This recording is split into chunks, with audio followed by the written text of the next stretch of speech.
Muy buenos días a todos. En nombre del Congreso de los Diputados y de la Comisión de Defensa del mismo, quiero darles a todos ustedes la bienvenida a este Foro 2023 de Infodefensa sobre el futuro de la defensa en España, el cambio de paradigma. Y para comenzar la apertura de hoy, pues voy a dar la palabra al consejero delegado de IDS, a don Ángel Macho. Muchas gracias, presidente. Gracias a todos por asistir a este octavo foro que organiza Infodefensa.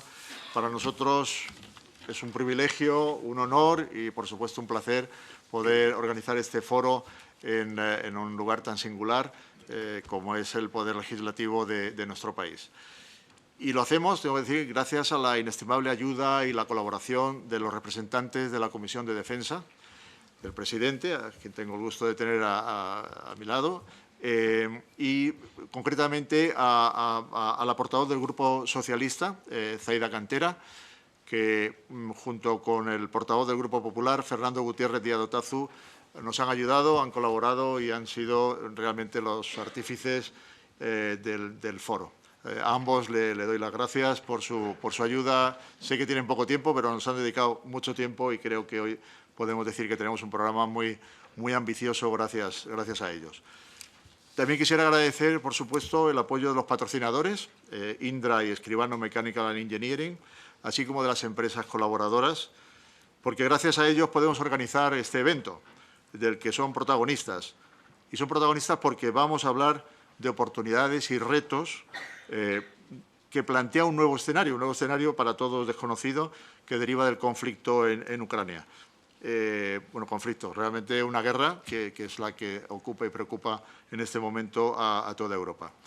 Yo no voy a tomar más tiempo porque lo importante es el foro. Agradezco la asistencia y agradezco al presidente que nos haya permitido hacerlo en un lugar tan singular y que nos acompañe en esta mañana. Gracias, presidente.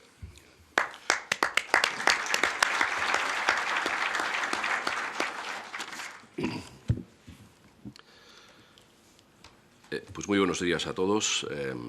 Creo que es una enorme oportunidad, no solo para el Congreso de los Diputados, sino para todo el sector de la defensa y la seguridad, poder someter a un profundo debate retrospectivo, perspectivo y prospectivo todo lo que tiene que ver con la defensa y la seguridad nacional de España y de nuestro contexto en un momento tan importante, tan singular desde el punto de vista geopolítico. Abordar los pilares de la política, de la industria, por supuesto de las Fuerzas Armadas, de la universidad, de la innovación, del triángulo del conocimiento, es sin duda un elemento muy importante. Resaltar las cuestiones relacionadas con la cultura de la defensa en un momento en el que tan importante es para nuestro país que nuestros ciudadanos sean conscientes de la relevancia que tiene tener capacidades de disuasión, tener una capacidad de cumplir con las responsabilidades que hemos asumido dentro de las organizaciones internacionales de las que somos miembros, pues es sin duda un elemento muy importante para nuestra nación. Yo quisiera agradecer a Infodefensa la coordinación, la organización de este evento, a los patrocinadores también su generosidad y al moderador, a Antonio Fonfría, que hará las veces de Cicerone y que además al final hará las conclusiones de esta importante jornada, con representantes del Ministerio de Defensa, del Ministerio de Asuntos Exteriores, del Ministerio de Hacienda y de los grupos políticos principales de esta Cámara. Es evidente que la invasión de Rusia pues, ha agitado profundamente el orden geoeconómico y geopolítico de nuestro país, desde el ámbito del comercio de la energía a la reconfiguración también de las cadenas de suministro, a la crisis de todo el sistema de seguridad internacional que está intensificando las disfunciones que ya existían, disfunciones relacionadas con la globalización, en un momento donde estamos pasando de facto de la globalización a la reconfiguración de bloques de socios, de aliados y de estrategias.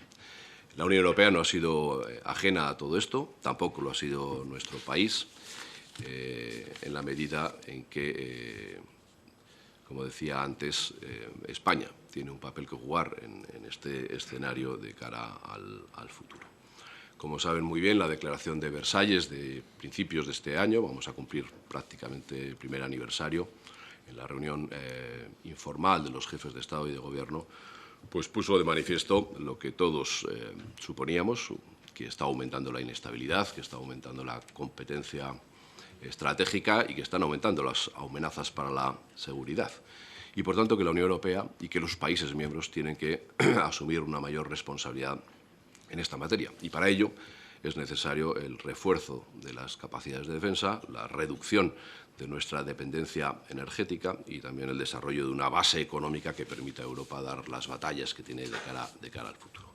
Decía que España no ha sido ajena a toda esta situación y a toda esta incertidumbre y a todas estas amenazas, fruto de nuestros sólidos lazos europeos, de nuestra activa presencia en el mayor escudo protector de Occidente y en el mayor paraguas de seguridad, lo que significa la OTAN, la Alianza Defensiva de Democracias, de Estados libres, que se sustenta en la defensa colectiva y en la defensa compartida. En los últimos meses España ha tenido la oportunidad de dejar de forma fehaciente y de perseverar reforzadamente en ese vínculo euroatlántico de la defensa, en la Carta de Naciones Unidas, también en nuestros valores de libertad, derechos humanos o de Estado de Derecho, pero también de disuasión, de diálogo y de cooperación.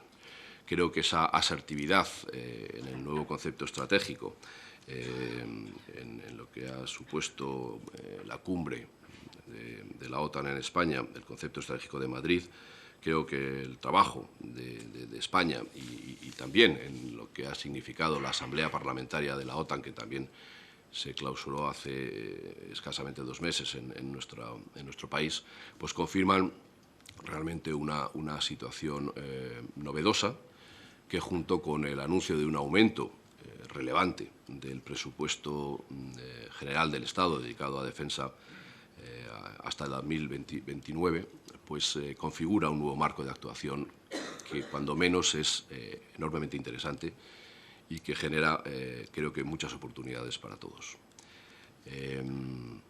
Creo que, desde el punto de vista político, se están construyendo puentes que pueden hacer que esta situación mejore de cara al futuro. De hecho, el principal grupo de la oposición a este presupuesto de defensa no presentó enmienda a la totalidad en este ejercicio, lo cual es un hecho simbólico enormemente relevante en esta Cámara. Y, por tanto, hay una base que entiendo yo que puede ser una magnífica oportunidad para construir esa situación. Quisiera también hacer una mínima reflexión sobre la importancia de la base industrial y tecnológica de la defensa española. Creo que es un elemento muy importante, relevantísimo, esencial en la obtención y el mantenimiento de nuestras capacidades militares que necesitan las Fuerzas Armadas de nuestro país para cumplir las misiones que tenemos encomendadas, a la vez que es un factor vital para la innovación tecnológica y también para la generación, ¿por qué no?, de un empleo de alta calidad. Ese triángulo del conocimiento, defensa, industria, universidad, centros de innovación, es uno de los elementos en los que tenemos que perseverar de cara al futuro para hacer las cosas bien como españoles. Creo firmemente también que el cambio de percepción de peligro, de las amenazas fruto de esta guerra en Europa, tiene que impulsar a la sociedad española a responderse a preguntas muy importantes y esencialmente, dónde queremos estar en términos de disuasión, en términos de seguridad, en términos de defensa dentro de 5, de 10 o de 20 años. Porque, como todo el mundo sabe, las capacidades militares no se adquieren en una semana, ni en un mes, ni en un año. Por tanto, quisiera resaltar nuestro compromiso a todas estas cuestiones, a la defensa europea, a ser un socio fiable de la OTAN y a dotarnos de nuevas capacidades que significan procesos de media y larga duración en los nuevos programas de inversión y en las nuevas capacidades a las que estamos llamados. La industria de defensa es, desde el punto de vista de la innovación la segunda más relevante después de la industria química o farmacológica en nuestro país, y además tiene un efecto tractor muy importante sobre todas las demás, también sobre la pequeña y la mediana empresa, y por tanto creo que España tiene que apostar sin ningún tipo de ambajes hacia un refuerzo de esa autonomía estratégica, que será imposible realizarlo sin una autonomía estratégica industrial de la mano del sector de la defensa. Creo que sería muy necesario que los grupos parlamentarios de esta Cámara, y en ello estamos, adquieran compromisos en términos de pactos de Estado que afecta en esta materia a todos, para dotarnos de una estabilidad presupuestaria e inversora, de compromisos plurianuales, e involucrar ad hoc la normativa para la financiación de la defensa, y también de trabajar en el marco de la lealtad institucional. Por lo tanto, quisiera terminar poniendo de manifiesto que la seguridad, en definitiva, garantiza la libertad de todos, garantiza la defensa de nuestro sistema de libertades, nuestro sistema democrático, de nuestra nación, el ejercicio de nuestros derechos y, desde luego, la paz. Y para todo ello, para la disuasión y para la defensa, pues necesitamos capacidades, necesitamos unas Fuerzas Armadas bien operativas y bien dotadas, un presupuesto adecuado y una industria, como decía, capaz, viva y dinámica, que acompañe todos estos procesos. Y también, como decía al principio de mi intervención, y con esto concluyo, una sociedad comprometida, una sociedad informada, una sociedad asertiva, que conozca su historia y la valore, que conozca sus compromisos y conozca sus Fuerzas Armadas, que las valore como garantía, como salvaguarda de nuestros intereses nacionales y nuestro bienestar colectivo, y que conozca también a su industria, que la valore y que ponga de manifiesto la importancia de ese esfuerzo, de dedicación y de compromiso. Por tanto, necesitamos, insisto, una cultura de defensa nueva en nuestro país que respalde todas estas cuestiones.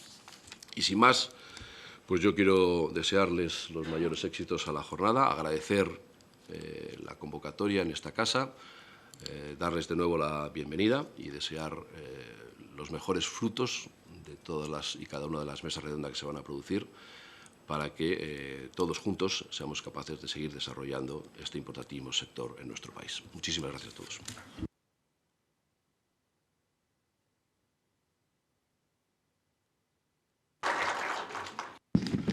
Pues damos paso a la primera mesa, moderada a través de la jornada por el profesor Antonio Fonfría. Antonio, cuando quieras.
Bueno, buenos días a todos. Antes de comenzar con la primera de las mesas, permítanme que agradezca tanto al Congreso de los Diputados como a los diputados que han impulsado este evento y a Infodefensa el que haya confiado en mí para moderar las distintas mesas de esta mañana. Decía antes a un amigo, dice, te van a hacer trabajar. Digo, bueno, es la primera vez en mi vida, tampoco pasa nada. Y espero, y el objetivo que nos hemos marcado es poder generar debate, que haya perspectivas contrapuestas, incluso diferentes, y que eso nos ayude a dar algún paso hacia adelante a tener unas perspectivas diferentes probablemente en algunos aspectos de las que traíamos esta mañana cuando hemos llegado aquí, y ese es el objetivo fundamental que queremos cubrir.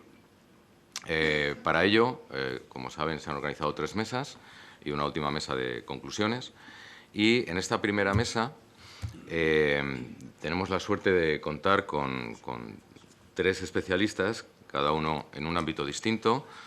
En primer lugar, con el general de brigada don Adolfo Sánchez Valdivieso, que es su director general de la Oficina Presupuestaria del Ministerio de Defensa. En segundo lugar, con don Manuel Selas González, que también es su director general de Asuntos Internacionales y Seguridad en el Ministerio de Asuntos Exteriores, Unión Europea y Cooperación. Y doña Mercedes Rey Gastón, que es su directora general de Programas Presupuestarios y Actividades Generales del Ministerio de Hacienda y Función Pública. A ellos agradecerles a los 3, de verdad, el que quieran compartir unos minutos con nosotros, o la mañana, esperemos que la mañana, y así tendremos mucha más, no sé, más capacidad de generar debate. ¿Cómo se va a desarrollar la mesa? Las 3 mesas van a seguir el mismo patrón. Inicialmente, cada uno de los ponentes expondrá durante 5 o 6 minutos, y ya les he dicho antes y lo repito ahora que voy a ser bastante rígido con el tiempo, y ahora verán por qué. Van a exponer durante 5 o 6 minutos, digamos, las ideas clave que traen. A partir de ahí haremos un pequeño debate aquí en la mesa. Digo pequeño para no distraerles tiempo a ustedes, y a partir de ese momento pues abriremos el debate con todos ustedes, y la idea es eso, que este debate sea enriquecedor. Antes de comenzar, 30 segundos nada más para decir que después de las palabras del presidente de la Comisión de Defensa, que yo creo que todos suscribimos de una forma o de otra, había un momento en que he pensado, me ha dejado sin discurso, no sabía muy bien hacia dónde ir. Y la verdad es que creo que ese es el punto de partida del discurso. Ese discurso, más o menos todos lo suscribimos. Vamos a dar un paso más. Vamos a intentar generar ese debate hacia adelante. Los diagnósticos están razonablemente hechos. Miremos al futuro. Miremos esos 15, 20 años. Esa es un poco la idea. Eso es un poco lo que me gustaría que saliese de esta sesión de esta mañana, y que entre todos seamos capaces de, bueno, pues de elaborar un poco con nuestras perspectivas, nuestros debates, preguntas y respuestas. Y sin más preámbulos, decir que, bueno, pues digamos los 3 puntos que yo plantearía inicialmente, aunque cada uno de ellos me consta que va a hablar de distintos aspectos, pero los 3 puntos en los cuales me gustaría que pudiésemos basar la mesa son 3 puntos cuyo objetivo fundamental es poner de manifiesto posibles perspectivas discrepantes, ¿no? La primera sería, bueno, el presupuesto directamente, la cantidad del presupuesto, las prioridades de inversión y, lógicamente, vinculado a ello, las capacidades de gestión de ese presupuesto. Porque, como ya nos ha dicho también el presidente de la Comisión de Defensa, ha aumentado el presupuesto, pero eso requiere también un conjunto de recursos que lo gestione. En segundo lugar, los temas de previsibilidad, estabilidad, posibles cambios a medio y largo plazo en el presupuesto, y los riesgos que pueda haber en caso de que no tengamos claras bueno, esa perspectiva de medio y largo plazo. Y, por último, la parte, digamos, exterior. Los presupuestos españoles están muy bien, los sabemos más o menos todos, pero la cuestión clave está en ¿y los presupuestos europeos? La primera vez que tenemos del 21 al 27, en las perspectivas financieras, los presupuestos generales, digamos, de la Unión Europea, es la primera vez que tenemos un presupuesto para defensa, y ese presupuesto tiene distintas perspectivas, ¿no? Y distintas aplicaciones. La pregunta sería, ¿estos fondos cómo nos van a afectar y en qué? Desde el punto de vista, ya digo, básicamente presupuestario. Desde el punto de vista industrial tendremos que esperar a la mesa siguiente. Bien, concluyo. Muchísimas gracias de nuevo por venir a esta sesión, y le doy la palabra, por orden tal cual está en el programa, al general de brigada don Adolfo Sánchez Valdivieso. Mi general, cuando quieras.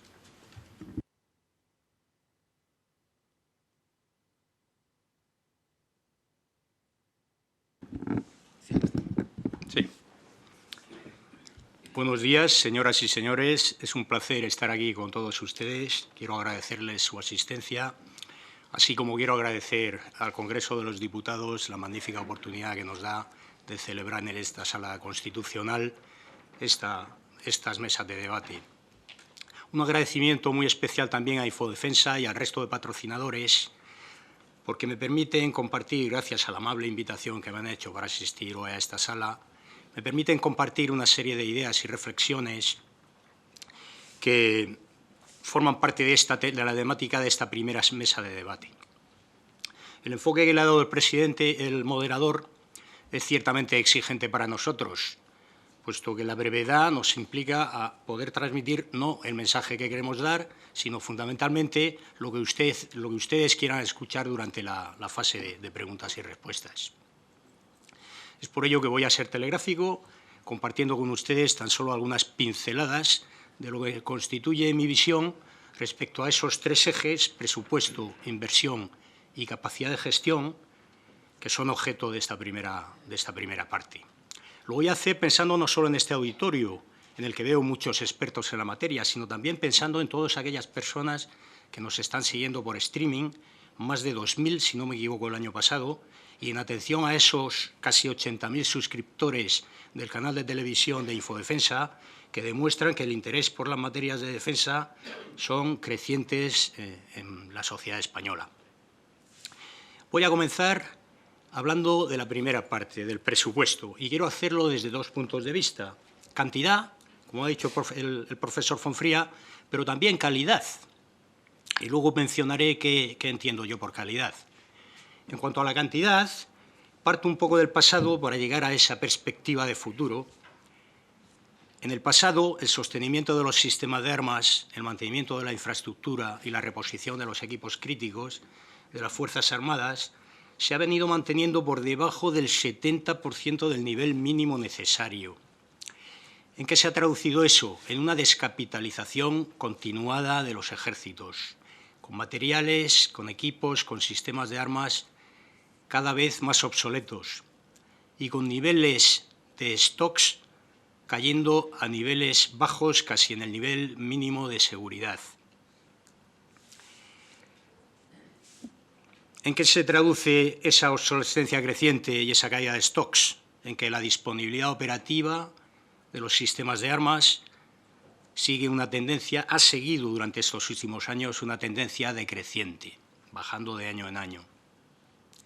Un presupuesto de algo más de 10.000 millones de euros puede parecer algo elevado. La cifra en sí parece abundante, ¿no?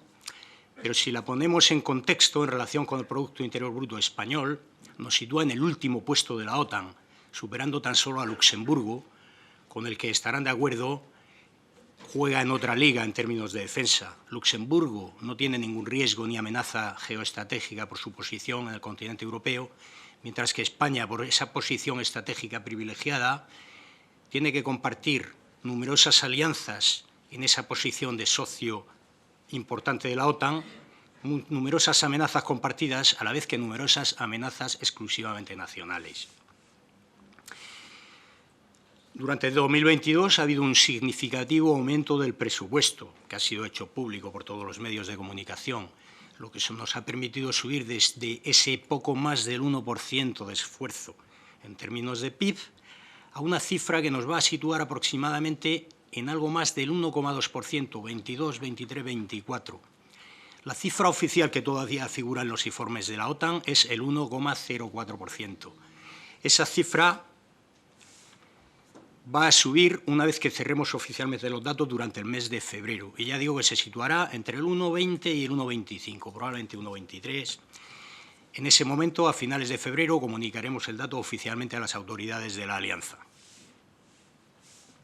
Paso a analizar, para ser breve, la parte relativa a la calidad del presupuesto. Y con esto no quiero decir que haya euros de baja calidad, todos son de una magnífica calidad. Me refiero más bien a la naturaleza del crédito y a la temporalidad en el que resulta disponible. Los créditos extraordinarios del 22 han estado disponibles en julio y en septiembre. Los créditos destinados a operaciones en el exterior han estado disponibles en los meses de abril-mayo aproximadamente. Los artículos de defensa, como saben, no son artículos de estantería. Uno no va a la tienda y los obtiene de modo inmediato, sino que los contratos consumen muchos meses durante el ejercicio. Lección aprendida de cara al futuro, y aquí quiero hacer esa perspectiva de futuro que mencionaba el profesor Fonfría. Defensa recibiría con muy buenos ojos una ampliación de los créditos destinados a operaciones en el exterior, o OMPs, cuanto más posible, más al principio del ejercicio. Y debemos evitar en todo lo que sea posible la disposición de créditos extraordinarios que se conceden a lo largo del ejercicio. Voy a pasar al segundo punto, que es el relativo a la inversión. La inversión, si analizan las cifras del 23, el capítulo dedicado a inversión supone el 80% del total del presupuesto si excluimos la partida dedicada a inversiones. El 80% es una cifra considerable.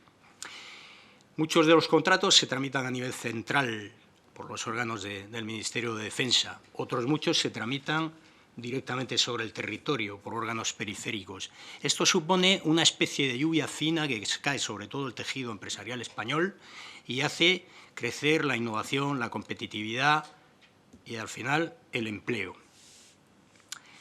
Los que estuvimos sobre el terreno durante la Guerra de los Balcanes pensábamos que las guerras del futuro iban a ser guerras quirúrgicas, con armamento preciso que iba a dirigirse exclusivamente a centros de mando y control y radares, y que no iban a haber bajas colaterales. La guerra de Ucrania nos ha devuelto a la realidad. Estamos viviendo guerras de trincheras, que algunos dicen que se parecen a la batalla de Verdún, bombardeos masivos sobre los centros de las ciudades causando numerosas bajas, batallas de tanques como no se habían vivido desde la Segunda Guerra Mundial. Es decir, ya no se puede abandonar la vuelta a la adquisición de sistemas de armas considerados, digamos, del pasado, munición en abundancia, fusiles, guerra urbana, tanques. Ya no solo son bombas guiadas por láser y misiles quirúrgicos, sino que hay que pensar en toda una panoplia de sistemas de armas que son muy exigentes. Analizo el último punto, la capacidad de gestión. El Ministerio de Defensa dispone de 60 órganos de contratación que han tramitado más de 30.000 contratos durante el año 22. Eso supone más de 500 contratos por órgano de contratación. A pesar de eso, del esfuerzo enorme, somos el primer ministerio en términos de ejecución presupuestaria, en el número 1. Evolucionar al 2%, puesto que esa es la cifra prevista por el Gobierno para 2029, va a ser un reto tremendo, sobre todo contando con el mismo número de personas llevando a cabo los contratos y determinando las necesidades. Es un reto importante que yo creo que puede ser objeto de debate durante la sesión posterior, así como el recurso a las diferentes agencias multinacionales que nos ayudan en esa tarea. Muchas gracias. Muchas gracias, mi general. Te has tenido perfectamente al tiempo. Yo creo que va a ser el único que lo va a hacer, pero bueno. Sí, tenía ahora la palabra Manuel Selas, por favor, cuando quieras. Muchas gracias, Antonio. Sí.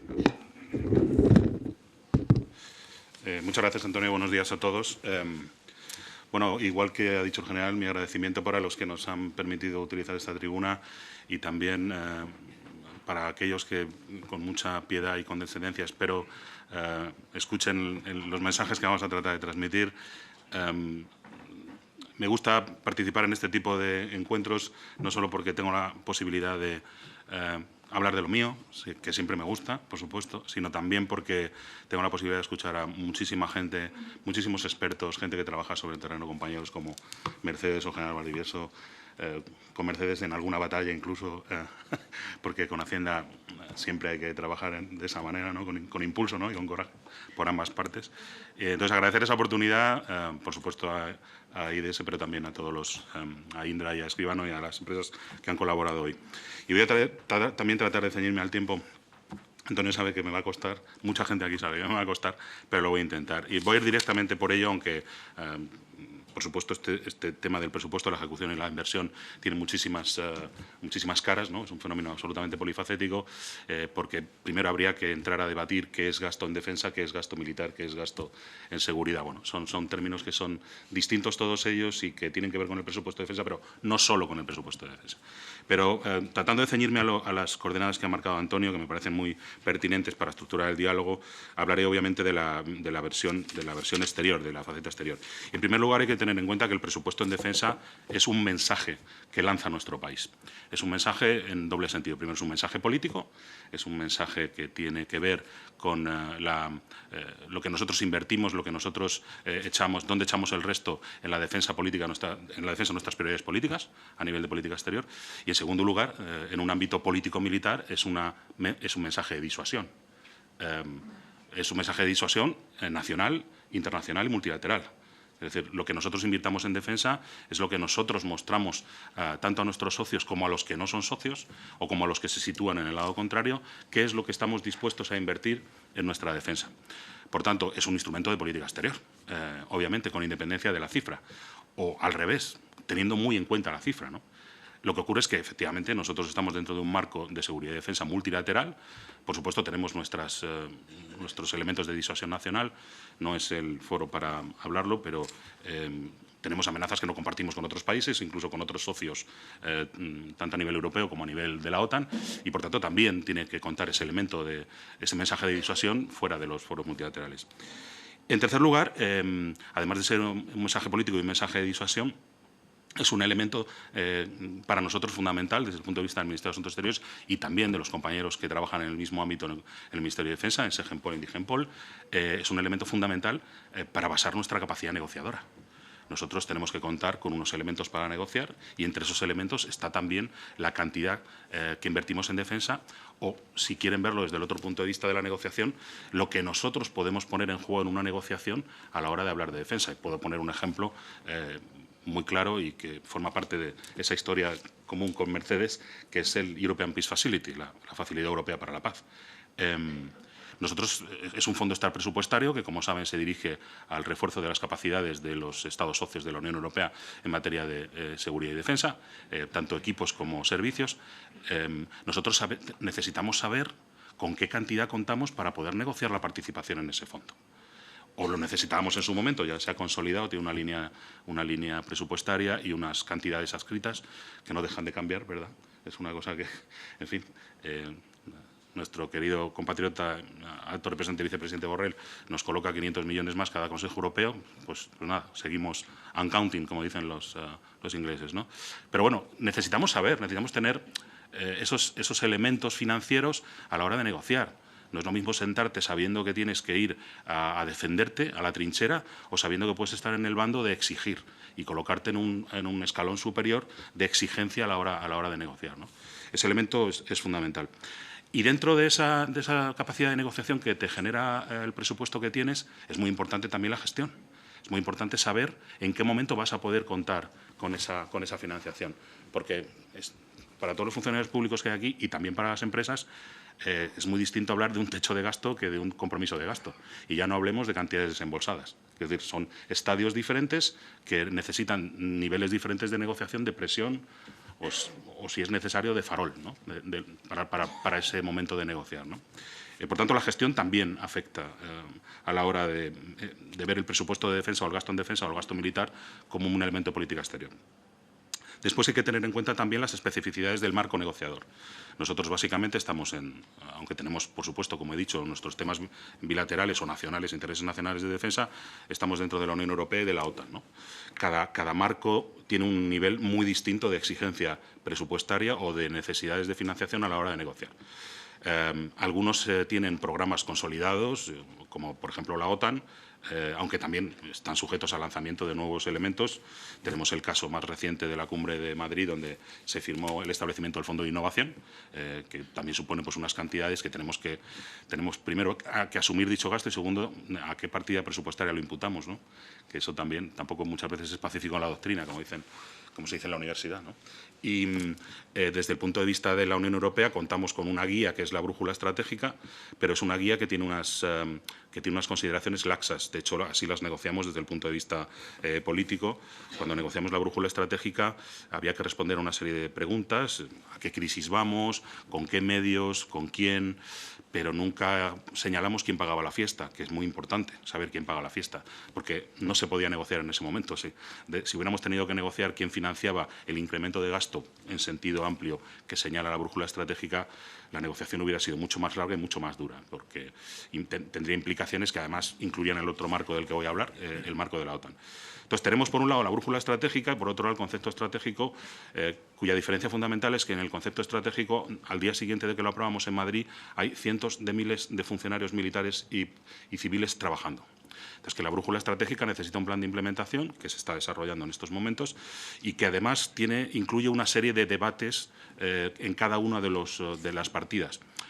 Además, hemos tenido la agresión rusa a Ucrania, que ha impulsado un proceso, que es el proceso de Versalles, un proceso paralelo o simultáneo, más bien simultáneo, porque tienen elementos de convergencia, al desarrollo o la implementación de la brújula estratégica, que incide específicamente sobre los temas de financiación, tanto desde el punto de vista del desarrollo de capacidades, que ya estaba cubierto en cierto modo con los proyectos de PESCO desde el punto de vista de los Estados y los proyectos del European Defence Fund, Fondo Europeo de Defensa, desde el punto de vista de la Comisión y presupuestos comunitarios, pero ahora también vamos a entrar en el ámbito de los instrumentos de apoyo a la financiación, ¿no?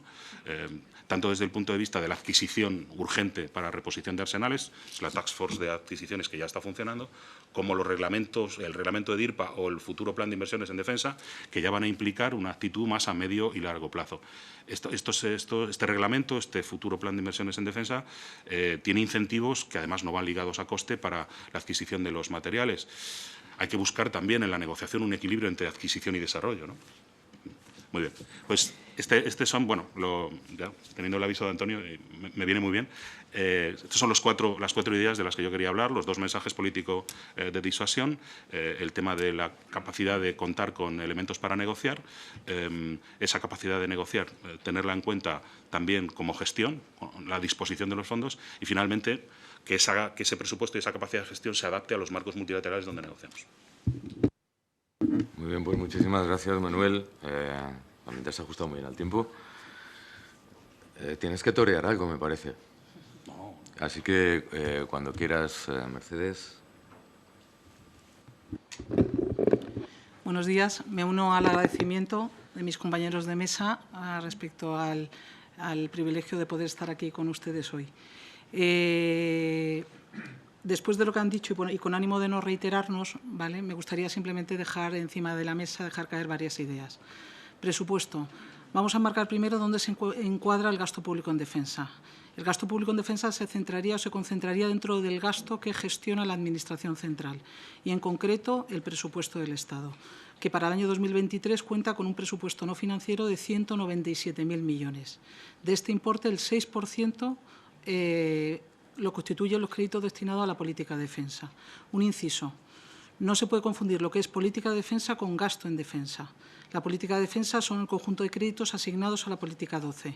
El gasto en defensa es un concepto mucho más amplio, que abarca no solo los créditos de la política de defensa, sino también otras partidas de gasto que, estando al servicio de otras políticas, computarían como gasto en defensa, como, por ejemplo, las pensiones militares.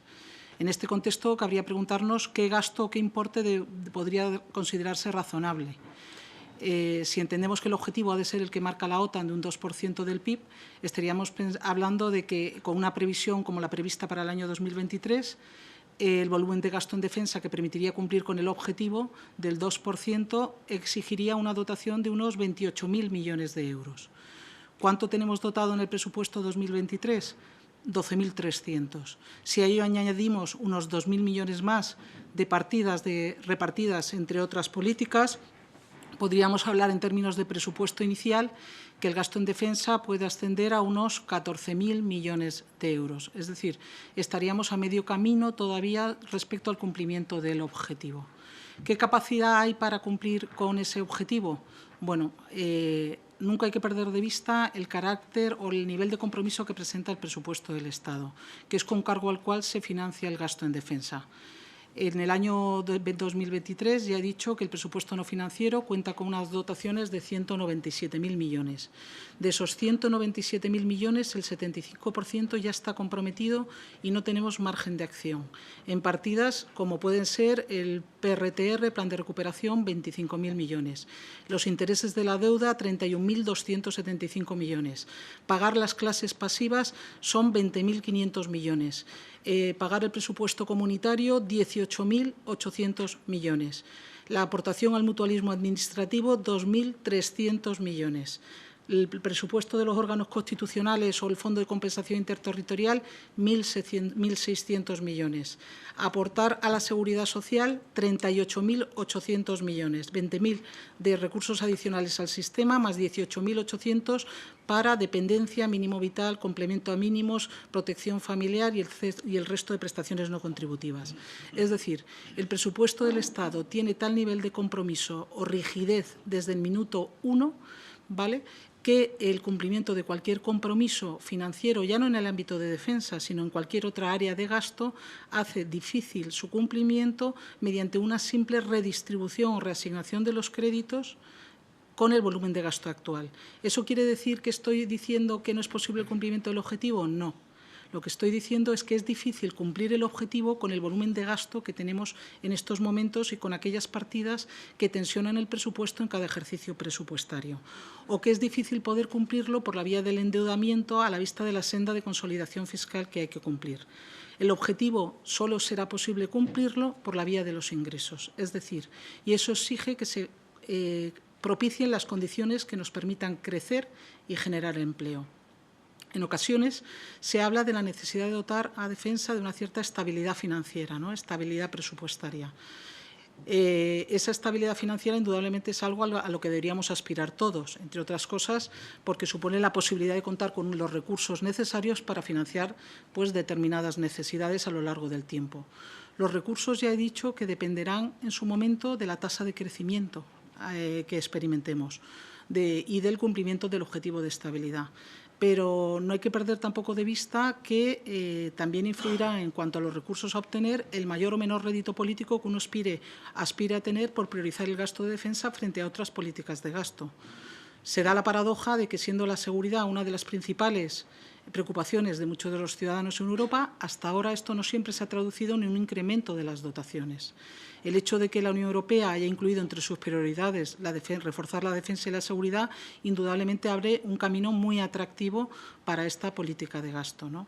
Respecto a las necesidades a cubrir, pues yo diría que de la misma forma que el proceso de asignación de recursos entre las distintas políticas de gasto en cada ejercicio presupuestario no es un procedimiento fácil, es un procedimiento complejo, donde hay muchas políticas que tensionan el presupuesto cada año sin que haya absolutamente ningún compromiso, pues en el ámbito interno de defensa se encuentra con el mismo problema. Es decir, no es fácil para defensa distribuir los créditos con los que cuenta para hacer frente a sus distintas necesidades.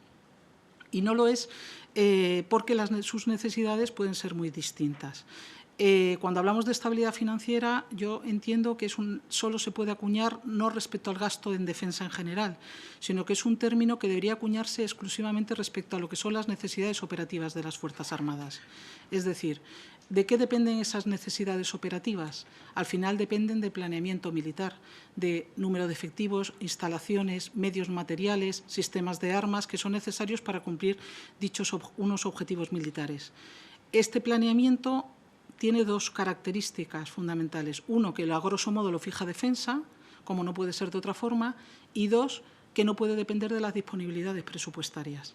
Si eso, en teoría, es cierto, ¿vale?, es decir, determinar el número de efectivos, materiales necesarios, sistemas de arma, y eso es así, en la práctica, sin embargo, no está ocurriendo. Es decir, la realidad es que al final las disponibilidades presupuestarias están condicionando la dotación de los recursos destinados a atender las necesidades operativas de las Fuerzas Armadas. Y prueba de ello lo tenemos en el presupuesto 2023. Como ha dicho antes, nunca ha habido un presupuesto, en términos de presupuesto inicial, tan alto para defensa y, sin embargo, que no haya tenido una distribución lo homogénea que a uno le hubiera gustado. ¿Por qué? Por el nivel de compromisos que había que hacer frente con relación a la industria de defensa.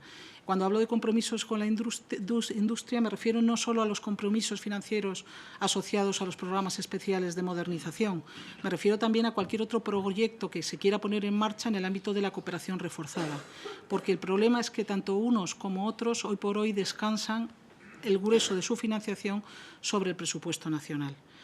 Frente a estas necesidades operativas o que requiere el funcionamiento operativo de las Fuerzas Armadas, tendríamos el apoyo a la industria. Ese apoyo financiero a la industria ya no depende o no depende, como son las necesidades operativas, exclusivamente de las necesidades militares requeridas, sino que existen otra serie de factores que van a condicionar muy mucho pues los distintos proyectos a poner en marcha. Hablo de factores como, por ejemplo, los avances tecnológicos. Indudablemente, los avances tecnológicos nos facilitan mucho la vida, ¿no? Si uno quiere estar ahí y no quiere quedarse obsoleto, eso tiene un coste. Y tiene un coste no solo cuantitativo, sino también cualitativo. ¿Por qué? Porque no siempre lo que se contrata es aquello que uno necesita. En segundo lugar, no solo por los avances tecnológicos, sino también por los desarrollos. Hay que garantizar a toda costa que el resultado de la investigación permita a Defensa obtener las capacidades militares deseadas. Y eso exige la obligación de tener que participar prácticamente en todo lo que es el ciclo de desarrollo industrial, desde lo que es la investigación hasta lo que es prácticamente la comercialización de los productos, ¿no? Y esto indudablemente tiene un coste. ¿Por qué? Porque hoy por hoy el porcentaje de cofinanciación en la fase de desarrollo sigue siendo bajo y eso hace que el grueso de la financiación siga descansando sobre el presupuesto nacional. No hay que olvidar nunca pues todos los empleos directos e indirectos que la industria lleva detrás, ¿no? Y que indudablemente pueden suponer un acicate para poner en marcha determinados proyectos de gasto. Al final, por unas circunstancias o por otras, lo cierto es que el apoyo financiero a la industria sigue siendo una necesidad, ¿vale? Y que el principal problema con el que se encuentra dicho apoyo es que el grueso de la financiación sigue descansando sobre los presupuestos nacionales. Mercedes. Yo creo, sí, un minuto. Yo creo que las cosas están cambiando. El que Europa haya incluido entre sus prioridades reforzar la defensa y la seguridad es un punto de inflexión. Ya el hablar de defensa no deja de ser un tabú, salvo que tuviera un uso dual. El que se refuerce la seguridad es importante en un momento de crecientes amenazas y conflictos, pero indudablemente el principal reto al que se enfrenta desde el punto de vista presupuestario de defensa es la posibilidad de compaginar o hacer compatible lo que es la dotación de las necesidades, la dotación de los créditos que requiere atender las necesidades operativas de las Fuerzas Armadas con el apoyo financiero a una industria tan importante como es la industria de defensa. Pues muchas gracias, Mercedes. Han salido muchísimos temas. Yo creo que además, entre los tres, nos habéis puesto un poco los pies en el suelo en distintos aspectos. Yo quizás una cuestión más horizontal a los tres, ¿no? Acabas de comentar que hay una rigidez tremenda en el presupuesto de defensa. Es una rigidez que todos sabemos. Ya está gastado prácticamente todo cuando llega a las manos de quien realmente realiza el gasto, con lo cual tenemos muy poco margen. En general has comentado algo parecido desde otra perspectiva y las necesidades de la industria y de las capacidades que necesitan las Fuerzas Armadas. Y, Manuel, tú nos has dicho todos los problemas que tenemos a la hora de, oiga, necesito el dinero para ser capaz de negociar y tener una cierta posición que me permita obtener los objetivos que me haya planteado. Claro, unir las tres cosas es bastante complejo. ¿Por qué? Pues porque además los momentos en los cuales se tiene acceso al presupuesto pues no son los más adecuados dependiendo de qué agente estemos hablando. Lógicamente, vosotros sois el único ministerio de ingreso. Por decirlo de alguna forma, y todos los demás son ministerios de gasto, con lo cual tenéis que atender no solo las necesidades de defensa, sino las necesidades del resto de los ministerios. Eso hay que entenderlo y yo soy el primero como economista que, lógicamente, lo entiendo. Pero, aún así, a mí me surgen distintas dudas. Yo las voy a plantear en la mesa cada uno como creéis conveniente, de forma más telegráfica aún de lo que hemos ido hasta ahora, para poder abrir al público. Primera cuestión, medir el esfuerzo en defensa como gasto en defensa con relación al PIB. Yo cada vez estoy más alejado de ello, más allá de lo que nos diga la OTAN. Yo creo que el esfuerzo y la prioridad política, que mencionabas tú también, Manuel, tiene que estar vinculada más a el presupuesto de defensa con relación a los presupuestos generales del Estado y luego, en la parte operativa, con relación, gasto en defensa, con relación al número de efectivos militares. ¿Cuál es la dotación? Porque no es lo mismo que la dotación para un militar sea la de Estados Unidos, casi $2.000 por soldado, que la que tenemos aquí. Que no voy a decir la cifra, porque es mucho más pequeña. Eso por un lado. Y por otro lado está la parte de apoyo a la política industrial de defensa, que me parece también un tema tremendamente importante, del cual hablaremos luego, pero sí, como está vinculado al presupuesto, en esta mesa yo creo que sí sería relevante sacar la colación. Entonces, si podéis en 30 segundos cada aspecto, la parte de la medición del presupuesto por un lado y la parte del apoyo a la industria por otro, como lo veis cada uno de vosotros, comenzando por el mismo orden que hemos estado. General, cuando quieras.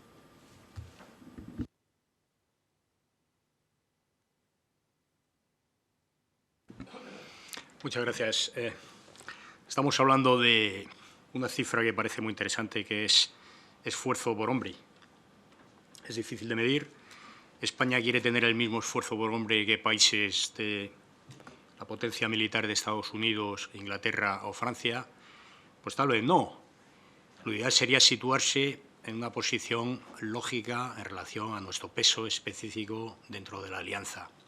Ahora mismo, con un presupuesto de algo más de 12.000 millones de euros, dividido entre 120.000 hombres, pues nos da, no sé, 100.000 euros, me parece, si no he hecho mal la división. No traigo el ratio aquí, pero me parece que son 100.000 euros. Estoy seguro que otros países de nuestro entorno, tampoco tengo aquí el dato, multiplican por mucho. Habría que ver si ese número es consistente en relación a su PIB, comparado con nuestro PIB.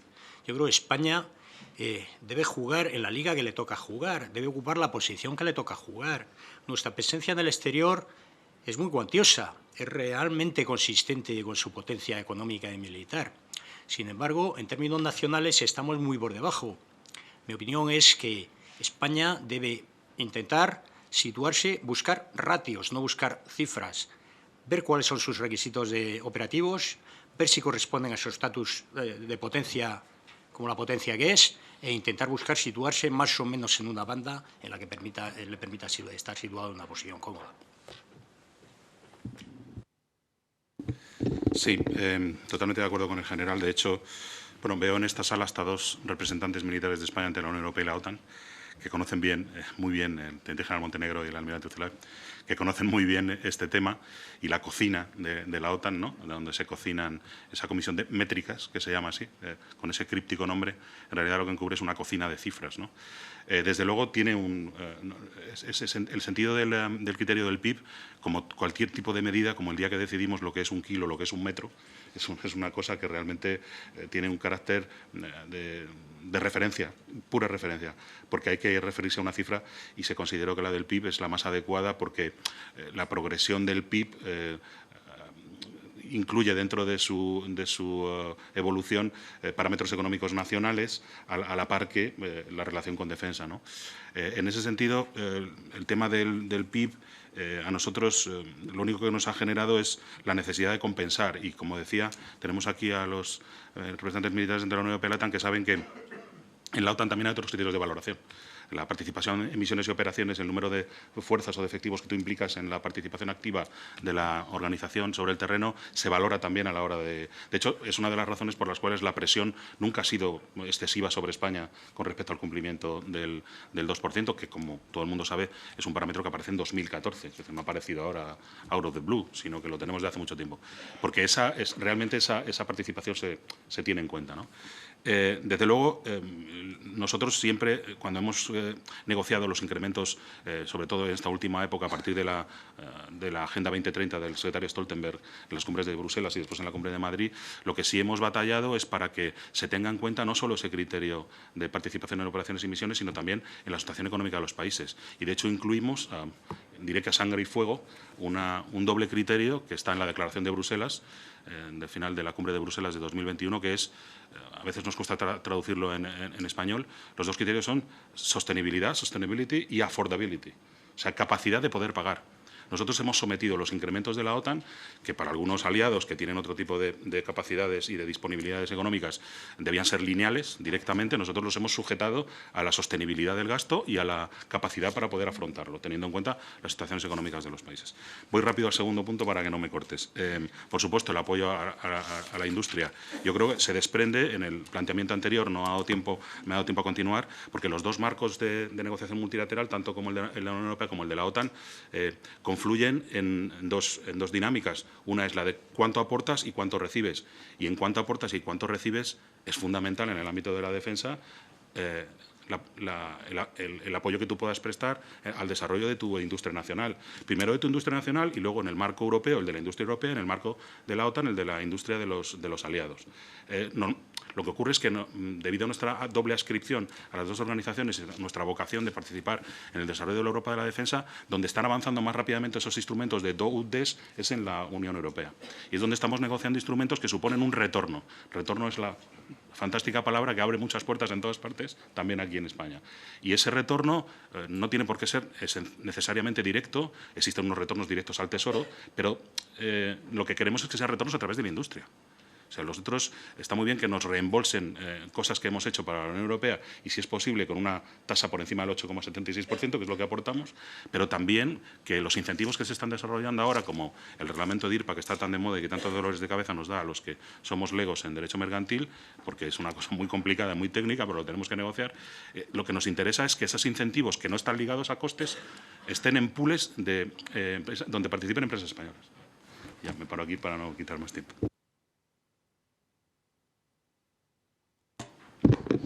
Como he dicho antes, yo no me atrevería a decir qué volumen de gasto es necesario o cuál debe ser el ratio en cuanto a gasto público en defensa.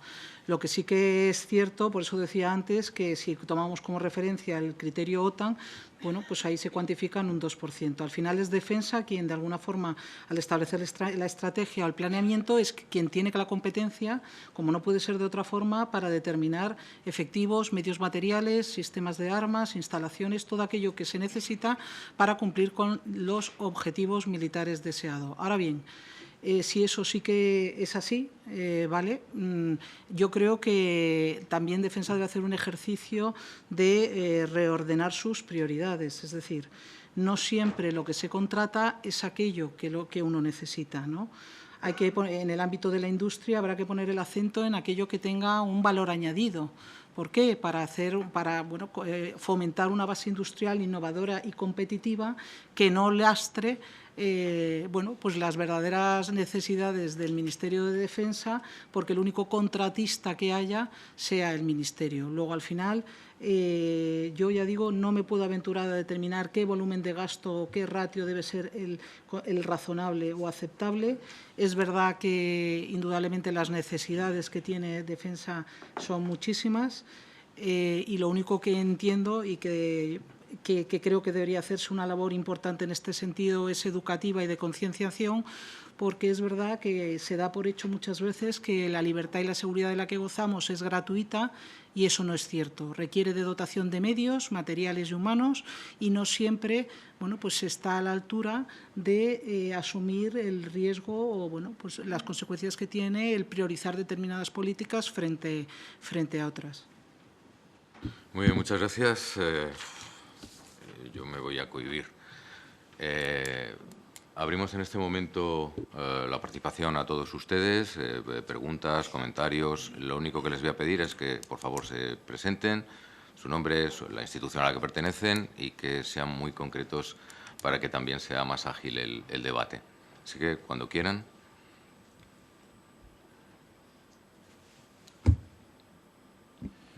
Muchísimas gracias. Gracias a los ponentes por la presentación. Soy Fernando Gutiérrez Díaz de Otazu, soy portavoz del Partido Popular en la Comisión de Defensa y tenía una pregunta sobre las operaciones en el exterior, su financiación y su exclusión reiterada del presupuesto de defensa. Hay una razón técnica para ello, al parecer, y seguramente el portavoz del Ministerio de Hacienda nos lo podrá explicar, pero llevamos años diciendo que las operaciones que se perpetúan en el tiempo tendría lógica que entrasen en las estimaciones del presupuesto de defensa y no lo hacen. La del Líbano o cualquier otra. La del Líbano lleva 16 años, pero hay otras, ¿no? ¿Cuál es la razón técnica para que esto no sea posible o recomendable? Gracias. Pues como queráis. Empezamos por allí.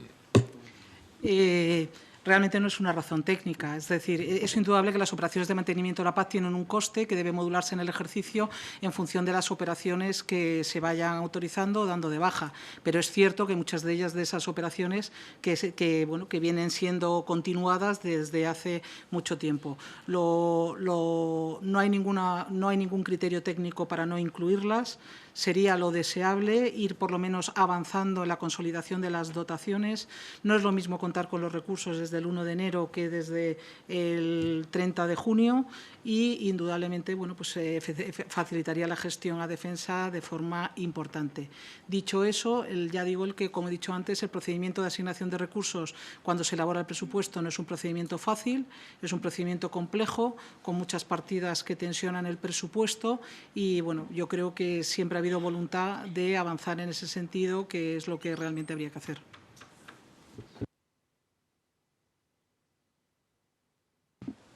Sí, muchas gracias por el comentario, señor Díaz de Otazu. Comparto plenamente su visión. El requisito actual es que el Gobierno aprueba prácticamente el último día del año, 28-29 de diciembre de todos los años, año tras año, las misiones que van a tener lugar y que están aprobadas para el ejercicio siguiente. Algunas son novedosas, como la guerra de Ucrania, y es imposible tener una previsión financiera para cubrirla, pero otras llevan muchísimos años sobre el terreno, la lucha contra la piratería, misiones como la del Líbano, como la que ha citado usted. Para nosotros eso supone que solo el 30% del presupuesto total estimado para financiar las operaciones de mantenimiento de la paz figuran como crédito disponible a inicio del ejercicio. Eso no solo nos complica la contratación durante el año, porque, como he dicho, un abierto armonizado consume 7 meses su contratación. Es imposible tramitarlo si no está tramitado desde enero.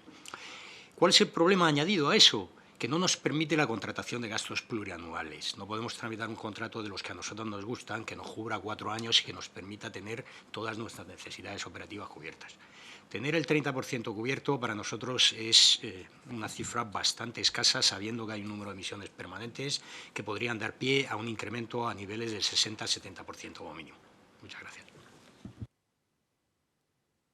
No, es un tema que, efectivamente, yo lo único que sí sé es que cuando pasa por delante de mi mesa el borrador pone acuerdo de prórroga. Ya, yo creo que con eso está todo dicho, ¿no? Pone acuerdo de prórroga, no pone otra cosa. Acuerdo del Consejo de Ministros de prórroga de las operaciones y misiones en el exterior. Porque yo entiendo que hay razones operativas para ello. Lo que ocurre es que, como con todas las cosas, estoy seguro que hay métodos alternativos de financiación. Yo confío siempre en que mis compañeros que trabajan en otros departamentos, igual que ellos confían en nosotros, confío que ellos tratan de hacer la mejor gestión posible y la más adecuada para la herramienta de la que estamos tratando, ¿no? Las operaciones en el exterior, es cierto que hay algunas que, es cosas muy curiosas, ¿no? Hay hijos destinados en la misión de Naciones Unidas en Chipre que han sustituido en el puesto a sus padres, ¿no? Son cosas que ocurren con ese tipo de misiones en el exterior. Pero hay otras, desde luego, que son muy distintas y requieren una capacidad de respuesta muy importante. El año pasado hemos tenido el caso, ¿no? Como hubo que, cuando la OTAN refuerza su presencia, su postura de disuasión en el flanco este, es necesario reaccionar. Y es necesario reaccionar urgentemente, ¿no? Y hay una serie de misiones que están dentro del marco que permite el acuerdo del Consejo de Ministros, porque se trata de reorganización de efectivos, que está permitido para la ministra de Defensa poder disponer de ellos siendo la misma operación en distintos entornos, y esa es una flexibilidad, ¿no? de ese instrumento, ¿no? Las razones más profundas de dinámica financiera presupuestaria, pues yo creo que a mí se me escapan, con perdón. Me van a permitir que yo también diga algo, porque es que si no me sale un grano. Algún trabajo que hay, muy poquitos, que hizo hace ya unos años, ahora como 6 o 7 años, una comparación de qué porcentaje aprobaba cada uno de los países en función de las operaciones que tenían en el exterior e incluía en el presupuesto, nos dejaba en una situación un poco de desventaja, por decirlo de alguna forma. Es decir, bastante mal en cuanto a imagen. ¿Por qué? Porque había países como Francia, Italia, Reino Unido, Estados Unidos es mundo aparte, pues tiene 50 bolsas presupuestarias distintas, que aprobaban entre el 70 y el 90% en presupuesto de las operaciones. Lógicamente, si son operaciones que ya se están realizando, no tiene mucha lógica. Yo también he hecho esto un poco caballo de batalla desde hace años y, como ha dicho Mercedes, pues técnicamente no hay ningún motivo. Es más allá de, bueno, pues vamos a aliviar un poco el presupuesto de defensa y demás, ¿no? Con lo cual, realmente se podría hacer sin ningún problema. Esa también es mi perspectiva. Bien, una segunda y última pregunta, digamos un poquito apretados de tiempo.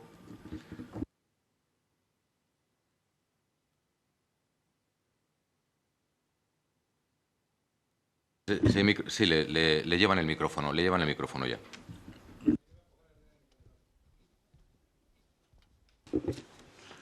¿Qué tal? Buenos días. Buenos días. Soy el teniente general. No, quito.